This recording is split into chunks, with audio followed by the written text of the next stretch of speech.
Hey everyone, and welcome to month 18 of the OLED burn-in test. So this is a burn-in test I run on my 65-inch C9 OLED TV. You can see the model name just there, OLED 65C9 PLA. Coming down, this is the service menu for those who haven't seen any of these types of videos before. And the UTT listed just there, 2,785. That's how many hours this particular TV has had. Basically, that's the usage. Just below that, OFF-RS, this is the mini and major pixel refresh count. So 465 times, that's how many times the mini pixel refresh has automatically run in the background. Last one being after 2,785 hours, which was last time the TV was used. And there's been 3 instances of the major pixel refresher. 2 of them have been manual ones, and 1 of them was the automatic one they actually ran after 2,000 hours. So every 2,000 hours it will automatically run 1 major pixel refresher. So with that done, let's exit out and restart the test.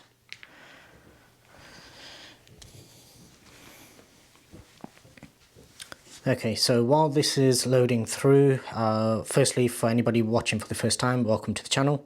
The idea behind this playlist and these types of videos is just to give people a real world idea in terms of what it's like to basically live with a OLED TV. So this particular TV was purchased in February of 2020, and right now we are on Wednesday the 4th of August 2021. The TV has been used for PS4 Pro, and it's also been hooked up to my Apple TV as well as Fire TV Stick and a couple other devices as well. It's been used mainly for gaming, so out of the 2,785 odd hours that it had on there, I'd say probably about 2,200, 2,300 of that is just pure gaming. Majority of that was either Fortnite or Call of Duty. They're the 2 main games that my son enjoys playing since we basically purchased this TV. Aside from that, it's also had a lot of sports usage, so football, Formula 1, and basically they're probably the main 2. It's had a little bit of other sports here and there, but they're the 2 main sort of sports that I'm into. Both of those, as you'll rightly know, do have a lot of static content, either in the top left or in the bottom left, something like that. It's always got static content with the scorecard, as well as for Formula 1, it's obviously the whole grid, the sort of layout in terms of their places. So all of this, the idea behind this is just to give you an idea in terms of long-term usage and how the panel actually reacts. Now, for anybody that's subscribed to the channel and have watched any of these previous videos before, you guys will know that obviously this panel in particular is very, very clean. By that, what I mean is, if you're not familiar with the terms people use when it comes to TV panels and things like that, it just means as you're looking at it now, when it transitions to the white or the grey scale, so in this screen just here, as it transitions from black to white, you'll notice that there's very little sort of dirty screen effect. That's the term that they use. So there's very little clouding, there's very little banding or lines, anything that would show up in sort of dark content. I will be having another video coming up with regards to the actual firmware that it's running currently, but this video is just purely on the panel itself. Now, in terms of protecting the panel, I do have videos on my channel in terms of how to avoid OLED burn-in, so they will be linked in a card in the top left. They're always linked in my videos, and this basically just gives you an idea in terms of what they're like to live with. So we've not babied the TV, we've used it for everything that we wanted to use a TV for, so for gaming, for sports, for movies, TV series. It has had a lot of mixed usage, which obviously always helps any type of OLED panel. So if you can obviously vary the content, that will always help.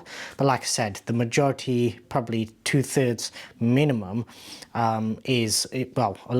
more than 2/3 of the usage is purely gaming, and that's obviously the sort of key area where a lot of people are looking into OLED TVs right now, purely for the gaming side of things, because the faster refresh rate, because of the better blacks, all that kind of stuff. And obviously with the LG TVs, you also get 4 2.1 HDMI ports, which obviously if you've got multiple consoles, then that does help quite a bit, making sure that you get the best performance out of all of them. Coming back to the actual panel side of things, I've only ever had, I think, 2 instances where I've had any type of issue. One of those was actually to do with the streaming service I was using, and that was proven just by basically watching other content. And another time I actually had an issue where the WebOS operating system that this particular TV runs, that wasn't actually, basically it crashed, which meant that the mini pixel refresher wasn't actually running, and that did lead to a little bit of image retention.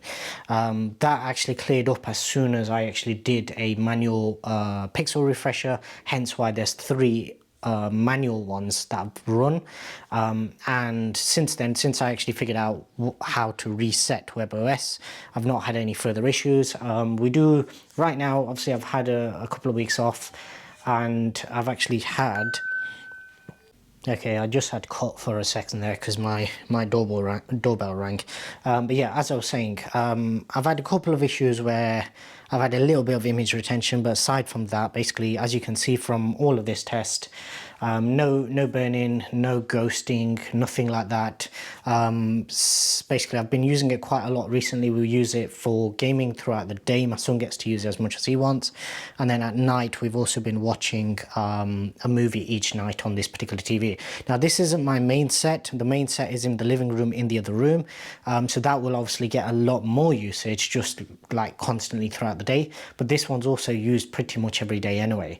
As you can see from the actual hours of usage, we've had periods where there's been virtually no usage. So obviously the hours that are on that, particularly on this set, it doesn't mean necessarily that it's been constantly throughout in that way. So that's the end of the OLED burn-in test. Now if we come down to library and then we come down to playlists, as you'll be able to see from this, I do have a full playlist, and originally I was actually doing the test weekly, as you can see, 19, 20, 21, 22, 23, and then when I got to the 1 year mark, that's when I actually switched it up and started doing it monthly rather than weekly. But yeah, I do have videos on my channel such as this one where I actually give you hints and tips on how to set your TV up best when you first get it, and then obviously the main things to look out for. So if obviously that's, as you can see from the length of that video, it's got loads of information. If you got any questions, just go watch that first and leave the questions on that particular video. And yeah, until the next one, thanks very much for watching.